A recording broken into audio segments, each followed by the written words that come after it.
In the future, humans have been genetically modified to stop aging at 25. The only caveat is when humans get to age 25, they only have 1 year left to live. A person's life is shown on their forearm with a timer, and time is now the world's currency. The rich can basically live forever, while the poor live their lives paycheck to paycheck, literally. Will wakes up and sees he has less than 24 hours left. He heads down and greets his mother, Rachel, who is celebrating her 50th birthday. Their celebration is cut short when they start talking about finances. Rachel says she has 3 days left on her time and reminds Will of bills and loans they need to pay. Will reassures her that he'll come up with the money. Rachel says she'll be away for 2 days working and she'll pay a loan. She tells Will he has to meet with her at a bus station so he can give her more time. She then hands Will 30 minutes so he can pay for a decent lunch. Will kisses her goodbye before heading to work. On his way to work, Will runs into a kid, Maya. She asks for a minute and Will happily gives her 5 minutes and sends her away smiling. He arrives at work and meets with his friend Borel. Will works at a factory making time storage devices. He sees that his payment is lacking and demands more, but the distributor says the quota has increased and Will didn't reach it. Will later heads to a local bar and some men invite him to gamble, but he turns him down, but not after reminding one of the men he owes Will an hour. Will takes the hour and meets with Borel. Borel is drunk, pointing to someone who's been buying drinks for everyone. He says the man has over a century in his time. Will spots someone eyeing the man, and he decides to inform the man, Henry, that somebody is watching him. Will tells the man to leave as he's attracting too much attention, but the man refuses. A group of men enters and everyone at the bar is suddenly rushing out. Borel tells Will that they're Minutemen, gangsters who rob and extort. Borel pulls Will away, but Will intends to stay and watch. He assures Borel that he wouldn't do anything stupid, and Borel leaves him. The leader, Fortis, tells Henry he wants his time and even offers Henry the chance to fight for it. Henry appears nauseous and heads to the bathroom. He vomits while a Minuteman keeps watch. Will suddenly bursts in, knocks the guy out, and takes Henry with him. Will and Henry run out and Fortis and his men chase after them.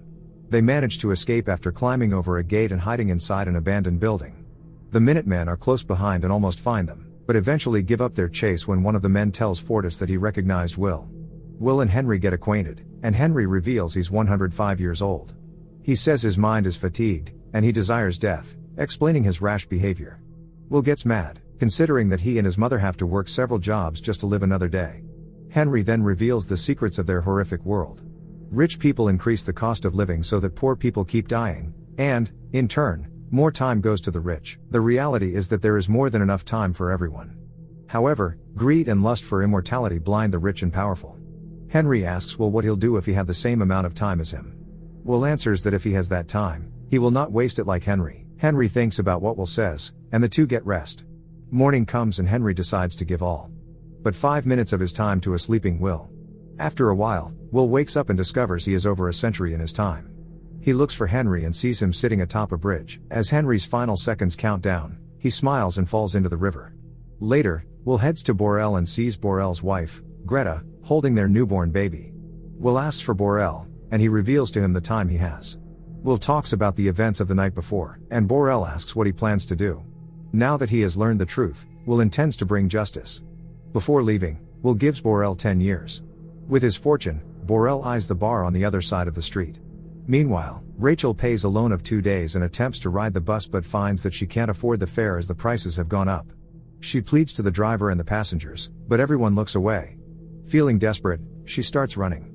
The two are in a race against time, and with every second and every step, death draws closer for Rachel. Finally, they see each other. They run as fast as they can, but death beats Rachel and Will.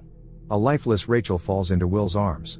Will weeps, knowing they were mere seconds away from living the life they've always wanted. Will now has all the time he's ever wanted, but his mother has none. The following day, timekeepers retrieve Henry's body from the river. Raymond, the senior timekeeper, and Jaeger, his junior, investigate the scene. As they're about to leave, Raymond sees a camera on top of the bridge. Meanwhile, Will sits inside a car wearing a new suit and a new look on his face.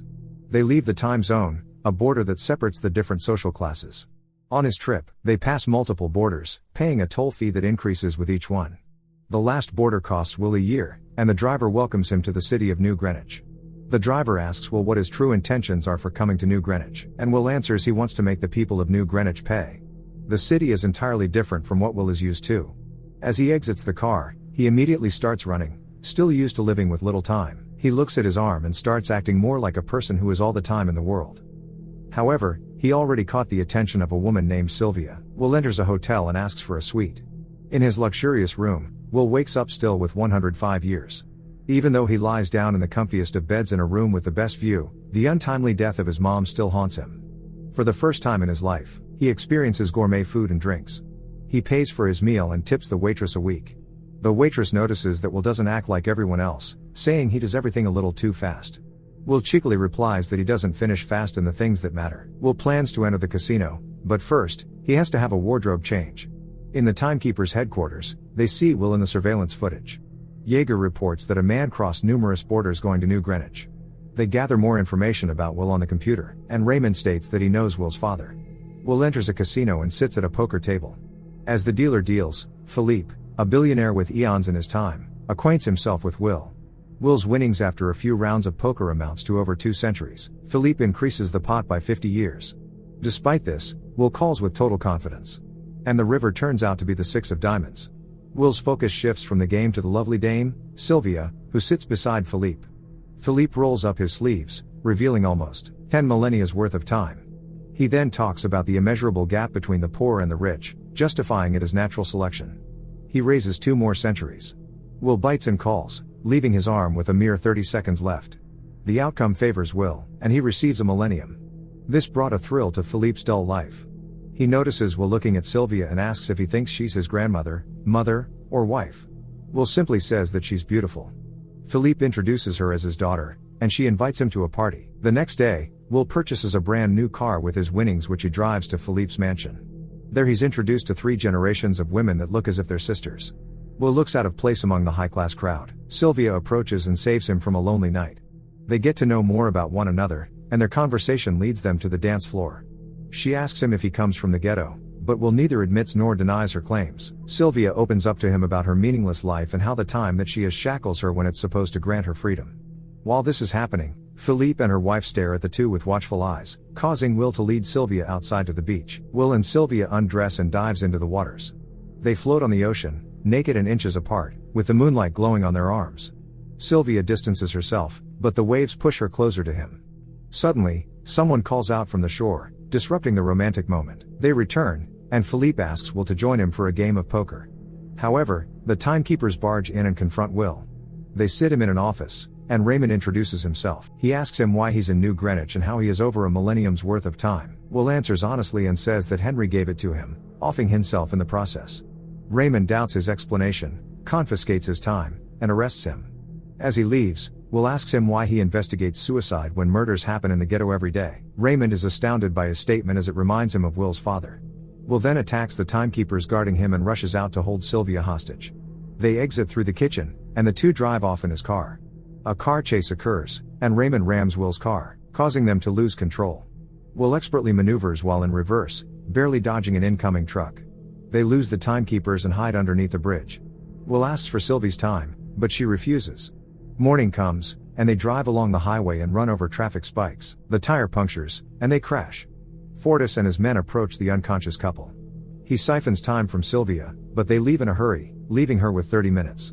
Will gives her a few minutes, and they run off to get more time. With 3 minutes left, Will knocks on Borel's door. Greta answers and informs Will that Borel has died due to alcohol poisoning. Sylvia is in distress as she only has a handful of minutes left. Will notices her earring, and they rush to the jewelry dealer. Seeing that they're desperate, he underpays them and offers only 2 days. Will accepts, and they immediately hide as they hear the timekeeper's sirens. They walk through the city, talking about Sylvia's family business. Will asks how much they're worth, and she replies it's too much to the point that knowing it won't matter.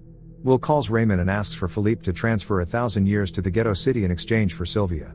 Raymond warns him that if he continues, he'll end up dead like his father. Will says his father died fighting someone, but Raymond says Will's father was doing something more dangerous. Night arrives, and Sylvia makes herself at home at Will's apartment. She asks about his family, and Will opens up about her mother's passing. He reminisces about his father and how he was a gambler like him but on a different game. His father would play a game akin to gambling, but using his time. His father won a lot, but his acts of generosity caused his death. They find out they're around the same age, and their bond grows stronger as they share more about each other's past. Morning comes, and he observes if Philippe holds up his end of the deal. Will sees no time transfers, leaving Sylvia disappointed with her father. Despite not receiving the time, Will still intends to let Sylvia go. He escorts her to the phone booth, giving her a gun as a farewell gift, and she returns the favor with a kiss. She calls her father and berates him for not delivering what Will wants. As they talk, Will is behind her, oblivious of Raymond pointing a gun at him. Sylvia turns and sees Raymond, and without hesitation, she shoots him.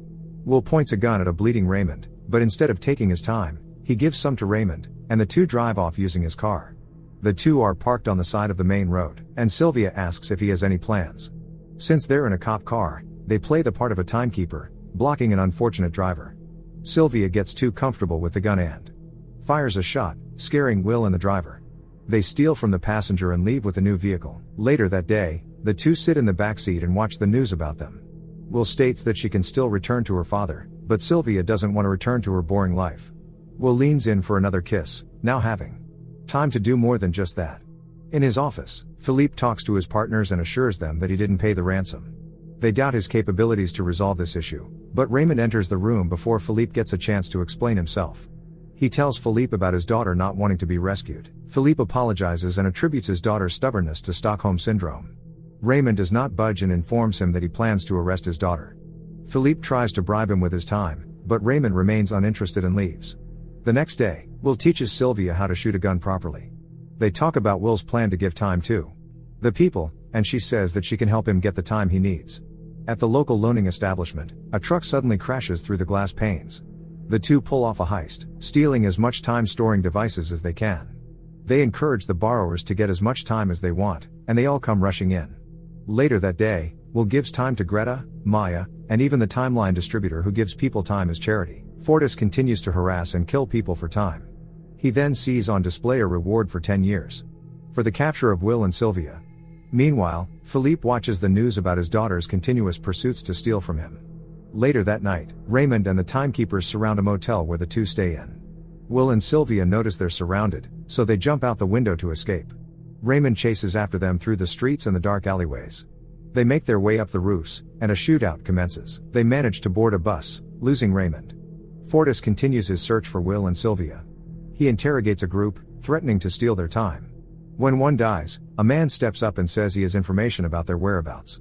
At the motel, the two sit on the couch together, talking about the challenges they're about to face. They both accept that if they get caught, they will die.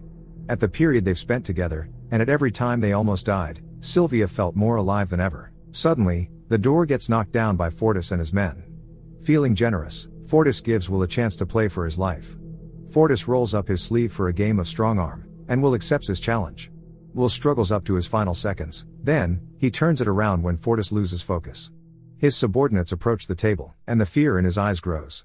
Will grabs a gun from his ankle and shoots everyone while siphoning Fortis dry. Will and Sylvia stand on a rooftop, observing how prices keep rising. Will feels hopeless, saying that the rich will just increase the cost of living every time they steal. He says that only 1,000,000 years will make a difference. Sylvia agrees, but she has a plan in mind. The next day, Philippe enters a building with a plethora of bodyguards surrounding him. Sylvia catches their attention and asks for her father. Among the guards is Will, who points a gun directly at Philippe's head. He commands the guards to put their weapons down, and they take Philippe hostage. In his office is a time vault, and in there sits a device with 1,000,000 years. Philippe tries to explain that society will fail if that time falls to the wrong hands. He says that there will always be someone willing to sacrifice people for a shot at immortality. Will cannot contain his anger and points a gun at him, but he recoups his calmness. Will tells Philippe that immortality is not worth the life of even a single individual. The two then leave. Meanwhile, police vehicles start to barricade the main road. The timekeepers shoot at Will and Sylvia's car, but they miraculously get through unharmed, ramming the toll booth to cross the border. Raymond doesn't give up and chases after them. They arrive at the ghetto, and as they're about to reach safety, Raymond intercepts and crashes into them. Will exits unscathed and asks Maya to distribute the 1,000,000 years. Raymond points a gun at the two, but the clamoring crowd blocks his line of sight, allowing for them to escape. Raymond hijacks a car, and the chase continues. Finally, they clash in the middle of the road. Raymond admits that he's also from the ghetto, and as he learned how to escape from poverty, his eyes were also open to the hard truth that the gap between the rich and the poor has to be maintained. As they talk, Raymond realizes that his time is up. He dies on the spot, and the two try to find a way to replenish theirs. In the distance is Raymond's car. They run towards it with seconds on their clock. Will gets there first and receives his time. He then runs to Sylvie, who has seconds left. The two run into each other's arms in the nick of time, and the two get to live for another day. Citizens are now crossing borders into more expensive zones. The Minutemen watch on as their societal hierarchy begins collapsing. Sylvie and will continue their routine, this time making their way to a massive time bank.